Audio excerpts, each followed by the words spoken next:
National health, public health, good.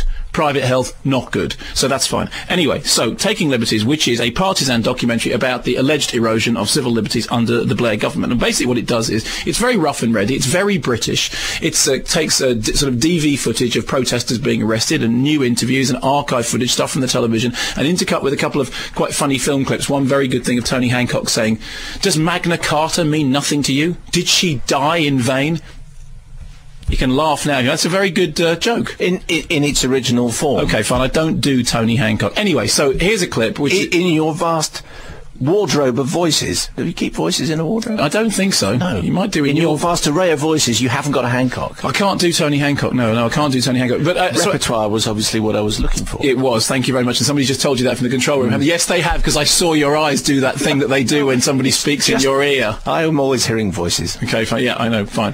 So, is it a good film or not? Hang on, I'm going to play you a clip before I judge it. Go on then. Okay, so the cases it goes through, like I said, the right to protest being taken away, you know, right to sign, you get the guy getting thrown out of the Labour Party conference because he wants to sort of speak his mind. You get the thing about the exclusion zone around the House, all that sort of stuff. And we end up with a very interesting, actually, investigation of the NatWest 3 and the extradition of the NatWest 3. Here is a flavour of the movie from that bit, and the last voice that you'll hear, obviously, is the voice of Boris Johnson.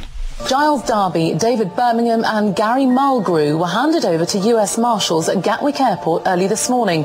You know, we're fundamentally unsympathetic people. We're ex-bankers who made a lot of money out of doing a deal which turns out to look really smelly. I don't know nothing about what he's done or not done, right? But insofar as he's accused of anything, the crime he's meant to have committed took place in this country, against UK interests of NatWest Bank, and yet the British authorities, CPS, NatWest, don't want to do anything against him.